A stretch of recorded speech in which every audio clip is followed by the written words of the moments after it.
Thank you for inviting me, Robert. I enjoy the opportunity to talk to you about Long Island Sound and its importance, which I think is vastly underrated.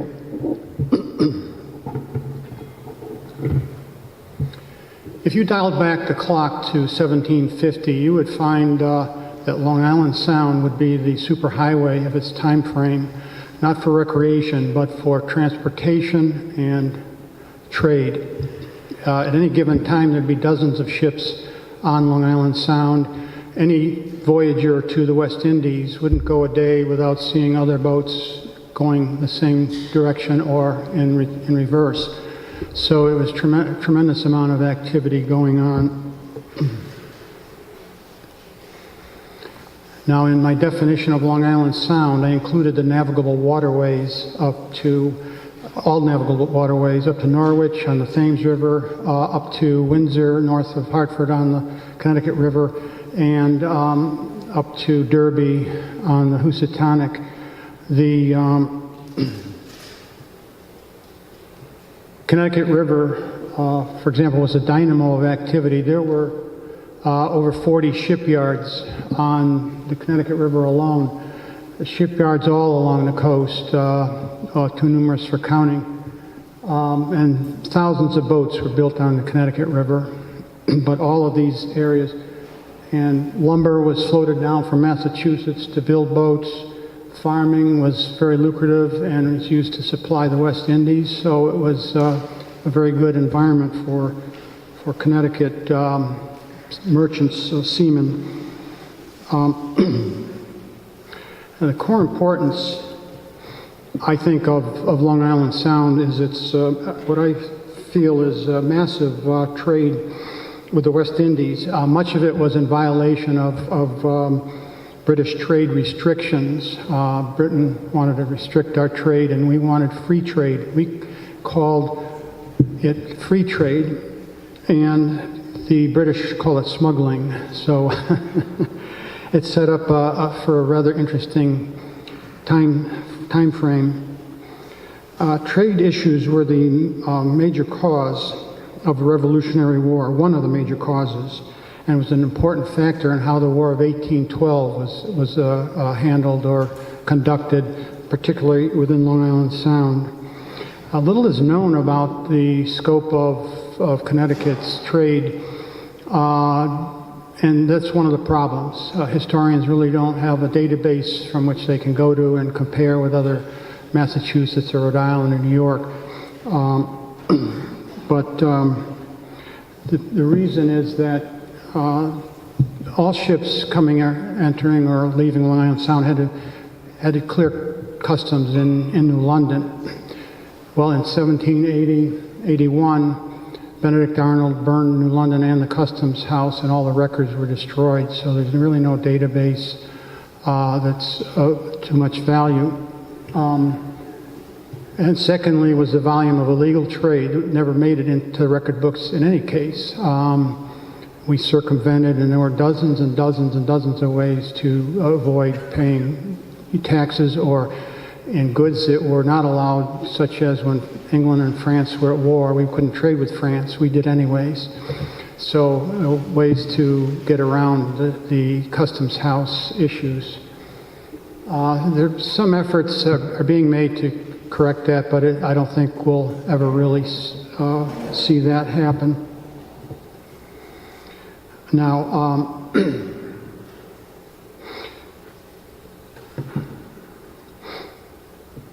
the trade conflict issues involved about three different items. Great Britain, as I mentioned, wanted to restrict our trade with the French, Dutch, and Spanish islands for all goods sometimes, or just enumerated goods at other times. We were not allowed to trade directly with European countries for goods, something we did whenever we could. This was known as the Dutch trade. England ruled that all commerce or all trade items to the colonies had to go through English ports and be carried on English ships or colonial ships to America. And this costs a lot more money than if we dealt directly. Now there were several items, rum and molasses, for example, were biggest items. The British had this on Jamaica, St. Kitts, and Barbados. The French were in Saint Domingue, which is Haiti, and Guadalupe. And the Spanish were on Santo Domingo. These are the major areas where rum and molasses and other things were obtained.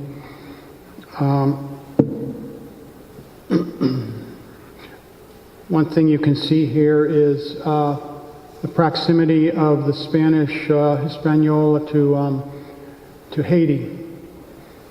So you could, if France and England were at war, we couldn't trade with Haiti. We'd come down to this port here, Monte Cristi, hire a Spanish crew. They'd go over, pick up the goods, come back, and then we'd sail it home as though it were goods obtained in Hispaniola. So there were dozens of other ways to get around these restrictions as well. Salt was, you can't really, it's hard to understand how important salt was. There would be no West Indies trade without it. And you have Great Naga, Turks and Caicos, and Anguilla for the British, the French, St. Martin's and Bonaire, and Tortuga for the Spanish. These were the major places. This was pan salt, dried where it evaporated, not mined. It wasn't mined. It was crucial for preservation of meats, fish, and vegetables. Without it, again, there'd be no goods that we could provide that would generate such huge trade. Now the third is the Dutch trade. We got around the rules and restrictions, most countries did, by trading with St. Eustatius, also known as the Golden Rock.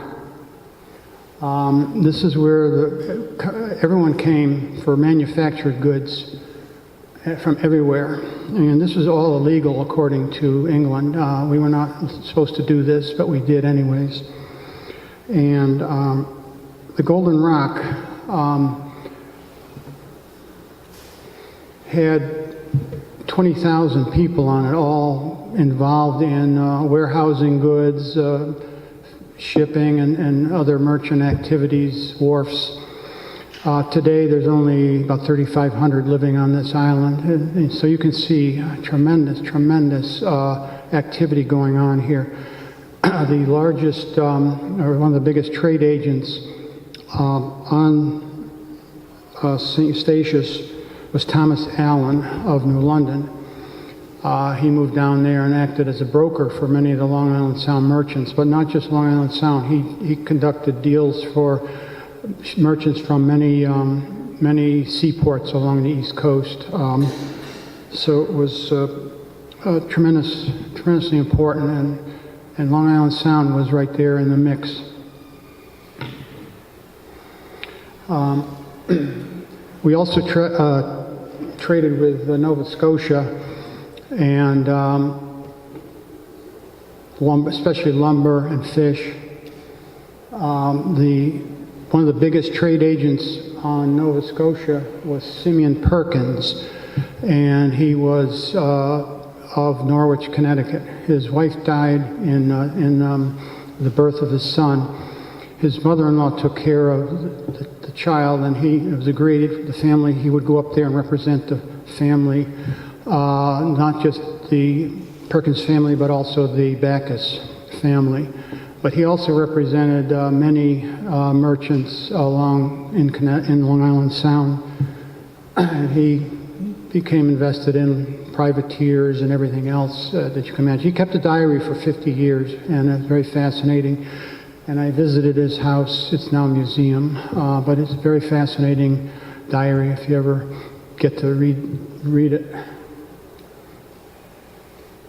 So Great Britain had a lot of difficulty enforcing their restrictions, especially in Long Island Sound, where there were so many ports that were hard to get to Connecticut River, for example.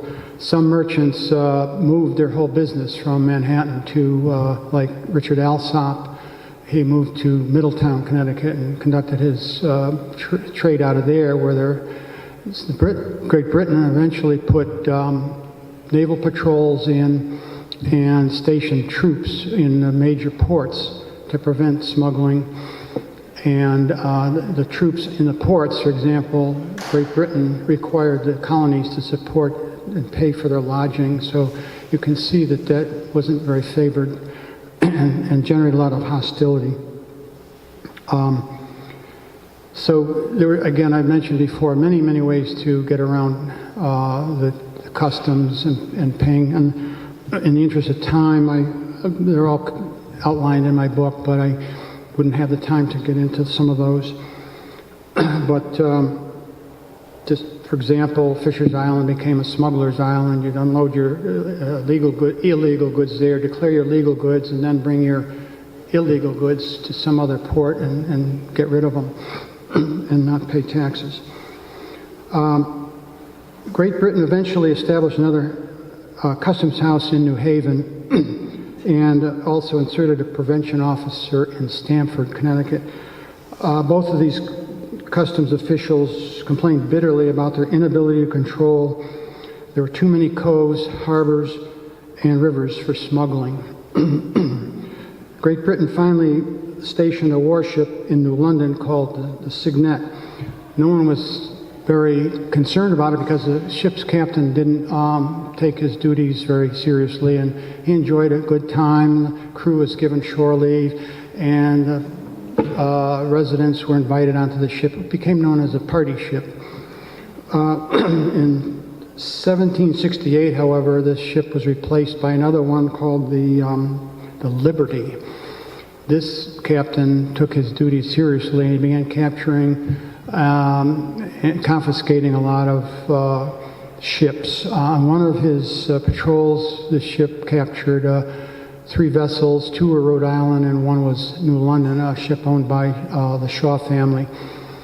Brought him into Newport for adjudication, and while in Newport, angry residents of Rhode Island rowed out to the ship and burned it to the waterline.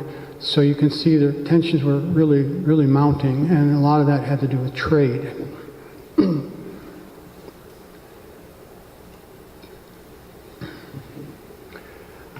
During the Revolutionary War, there were a number of elements, very important elements that Connecticut was involved in. One was its state navy. Connecticut there were one of the most effective state navies. The 3 most effective were Connecticut, Massachusetts, and North Carolina. Connecticut had 11 naval ships. Only 5 of them, however, were assigned to commerce rating. Those 5 ships, however, captured 43 vessels for the loss of 4. So they had about 11-to-1 capture ratio, and that was extremely good. And so they did good service for a few years. And Connecticut privateers, they get a kind of a bad rap. I think they did good service during the Revolutionary War. You had to be bonded. There were 3 bonds: the ship owner, the captain, and another bond, often totaling $10,000. Back then, it's a huge sum of money. So they had to be bonded. They had to have a letter of marque, meaning they were authorized by the state or federal government to do this. And thirdly, any capture they had to bring almost immediately into a maritime court for adjudication. So these are all safeguards to ensure. There was plenty of things that were done wrong or illegally, but most of it was I think, fairly good. There were 220 Connecticut ships involved, 360 authorized privateering cruises, which about 500 vessels changed hands. Often a vessel would change hands 2 or 3 times, even 4 times during the war. And they had about a 3 to 4 to 1 capture ratio, also very good. These were the major areas of engagement. You had 94 out in the North Atlantic. This was really a crossroads. The British Navy was in Halifax. That in New York City. It was their major operating. So ships from Halifax down to New York, coming from England, going down to the West Indies. This was a crossroads. It was very good hunting grounds for privateers. The eastern portion of Long Island, there were 71, not just engagements, but where ships changed hands. The other end, 66.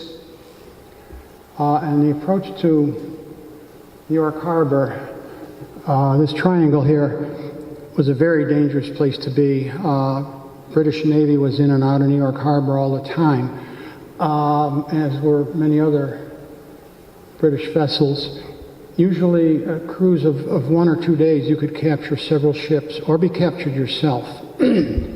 Initially, the boats stayed away from here, but they began raiding into this area as well. And in fact, Connecticut's largest warship, the State Navy vessel Oliver Cromwell, built in Essex, was captured right about here by 3 British warships. So it didn't have any luck there. Along the south shore of Long Island, there was 35 captures or losses. Most of those were in Great South Bay, which was undefended for most of the war, so there was some easy pickings in there.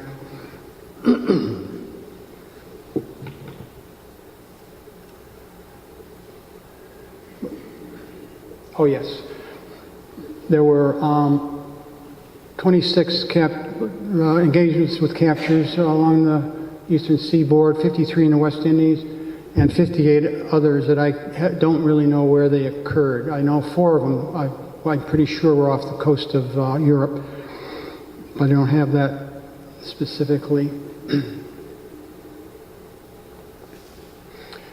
Interdiction was a very major item.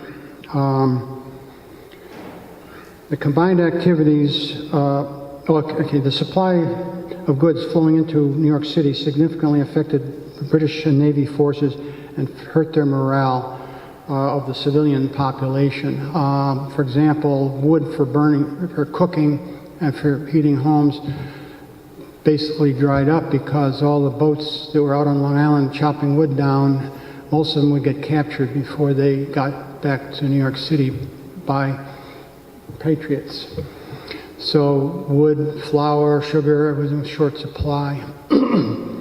The British Army had 15,000 people in New York City, and the Navy had another 10 or 15,000. Having to feed all these became almost impossible for the British. The combined activities of Connecticut privateers, its Navy, and whaleboat forces interdicted vital British and Loyalist supply lines, captured or destroyed many ships, struck at will targets on British-held Long Island, tied down military forces necessary for defense, and threatened British offensive operations by reducing the flow of military supplies to troops in the field. So this was the rationale the British used for attacking New Haven, Fairfield, and Norwalk to try to stop the privateering boats from their strategy. They abandoned their Navy base in Newport, and they moved some of their sailing vessels and probably 10,000 of the troops. They still maintained at least 5,000 troops in New York City, but they moved many of them down to the southern colonies where the war was conducted towards the end down there. The maritime war continued on, but not the land war so much anymore after that.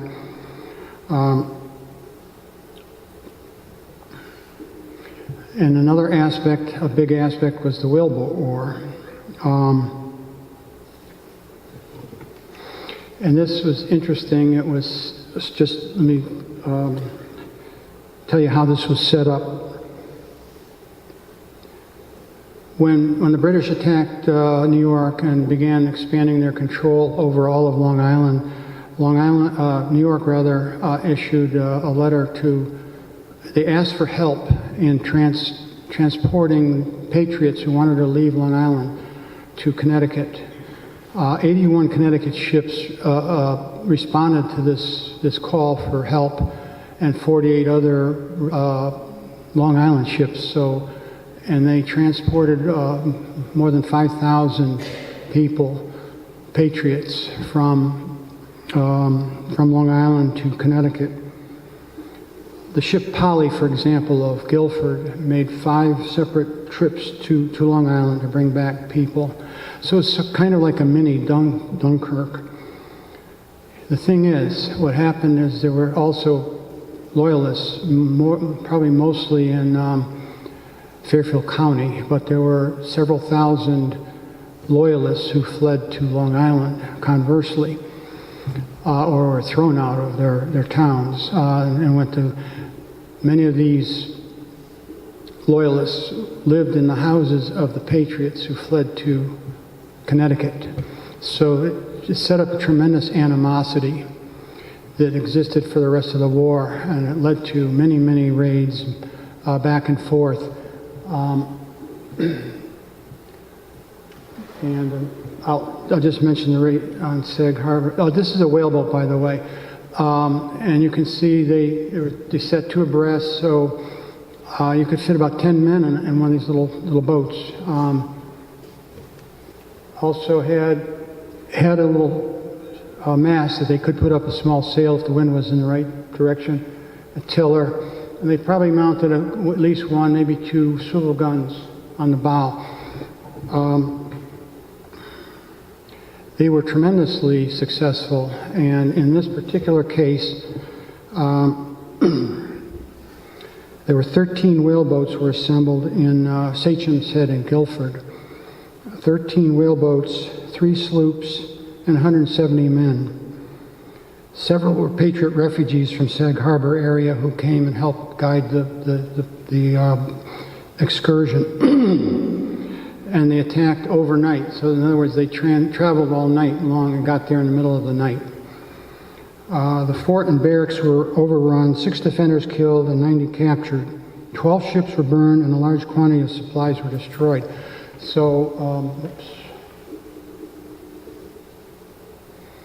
let me go.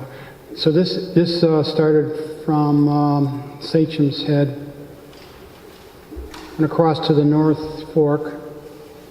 They left the sloops back there. They carried the boats over into the bay, continued on to Sag Harbor. And it was a tremendously successful raid. And so both sides began using similar tactics. That's a very large raid. Most of them were 1, 2, or 3 whaleboats. So they're much smaller. But altogether, there were probably at least 37 large, rather sizable raids, or important raids, and probably hundreds of others that were just to burn down houses, to burn down barns, to steal livestock and other things. You can tell by tax abatement requests when property owners want a reduction in their taxes if their barn was burned, no longer part of their property, so they got reductions. So you could see, you can actually look at and see some of this happening through the taxes. A lot of variations, and I'm going to skip through these in the interest of time. Plunder. Ebenezer Dayton was from Coram, Long Island. He fled to Connecticut. He plundered his old hometown. Revenge raids. Guilford seemed to be a focus of revenge raids. It was attacked about 4 times during the war.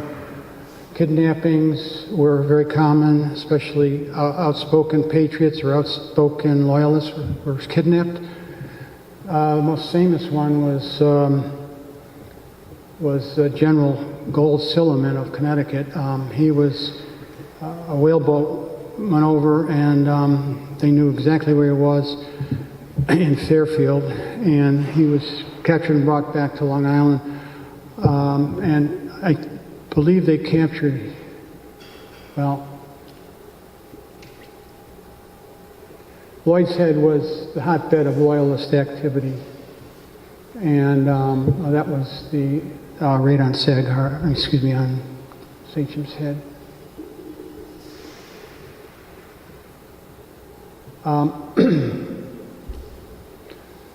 So General Silliman was captured. He was head of the militia for this area down here, and I believe he was captured ahead of these three engagements where the British attacked New Haven, Fairfield, and Norwalk to get him out of the way. It took a year to get General Silliman back because we did not have a high enough value prisoner to exchange, and in fact, in the end, British wanted two people for him. Since we didn't have anyone high enough importance, Governor Trumbull finally authorized a counter-kidnapping of Judge Thomas Jones of Massapequa. So he was captured, and eventually they were exchanged. Just quickly, military targets, forts, and encampments. I mentioned Sig Harvard already. There were others that were involved. You had Fort Setauket, Fort Franklin, Fort St. George, and Fort Slongo. The last three were organized by Major Benjamin Tallmadge, who also set up a spy ring on Long Island. This is interesting here. This fort was established, Fort St. George, by Rhode Island loyalists who had fled from Rhode Island to Long Island. Major Tallmadge kept track of this, and when it was completed, he went to George Washington and got permission to attack it, and he successfully did in a whaleboat raid, attacked it.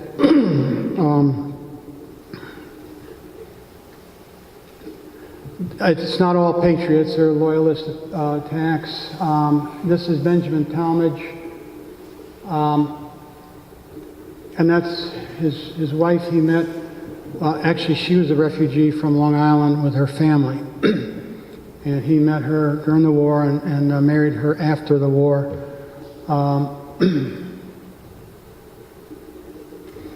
This is a depiction of the spy Woodall, and Caleb Brewster was a childhood friend of Major Tallmadge. He is also from Long Island, fled to Connecticut. So here's exchanging information on the spy ring. So it was a very interesting number of things involved. I'm going to really not cover this too much. Between the wars, between the Revolutionary War and the War of 1812, was a series of good and bad things going on. Embargoes, there were non-intercourse acts, all kinds of things were going on. Many merchants were destroyed during this time frame economically. Others made big profits. The thing that really got to people, however, was impressments. 10,000 American sailors were impressed in the British Navy during the interwar periods. And this was a slap at our sovereignty. And British ships were nothing more than floating prisons. Someone impressed would never be allowed off ship. They'd end up dying there. So it was a bad thing. Very quickly,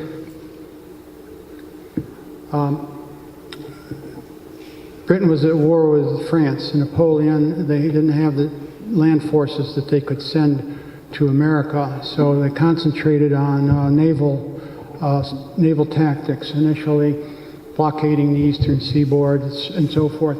Most American privateers got out of the area before the blockade and operated outside of U.S.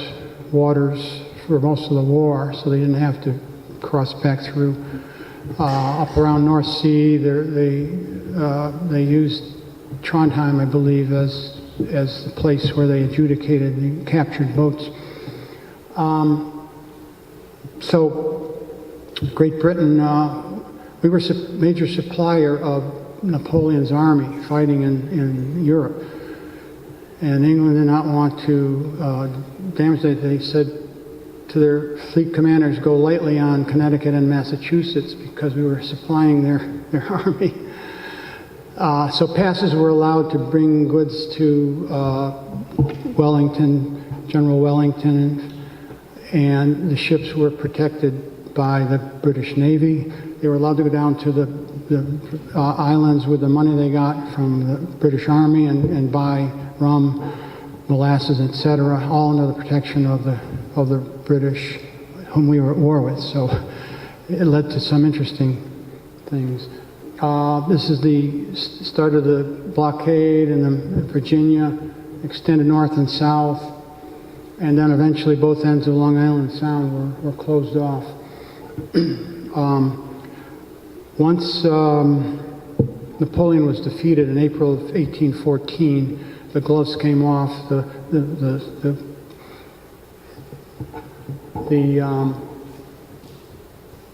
blockade turned virulent, and each commander, a naval commander, British naval commander, was required to pick a target. There were 3 ports in Maine that were attacked and occupied. Commodore Hardy of the British Navy selected Stonington in Long Island Sound as his target, and that led to the Battle of Stonington. It was their anchorage, their patrol area. They destroyed the lighthouse on Gold Island, and they forced all of the residents of Montauk Point off of there, so they couldn't see British ship movements. And then they attacked Stonington. So I'm going to continue on. The war ended with just a return to the status quo, and eventually Great Britain's massive navy was no longer needed so much, so they didn't need to impress Americans so much anymore. So that issue sort of slowly faded out after the war. What I feel is Long Island Sound's achievement is what it contributed to the maritime and political independence of the United States. And secondly, trade profits that were made, and there were some pretty big profits. Merchants began to diversify and put their money in other things, like establishing banks and factories, began industrial making things. They didn't need a large maritime operation. It was easier to just send your goods down to New York City in a coastal vessel and have it shipped out anywhere on scheduled merchant ships, scheduled lines. So we really didn't need these ports anymore. And then the development of the Port of New York was fairly large to begin with. It was probably the largest port, but after the War of 1812, it really took off, and a lot of that was due to Connecticut impetus. Connecticut sea captains, Connecticut seamen, Connecticut entrepreneurs all flocked into New York City, and it's built the infrastructure, the wharfs, the docks, and the shipping lines that actually made the Port of New York what it is today. And so with that, I will conclude my comments.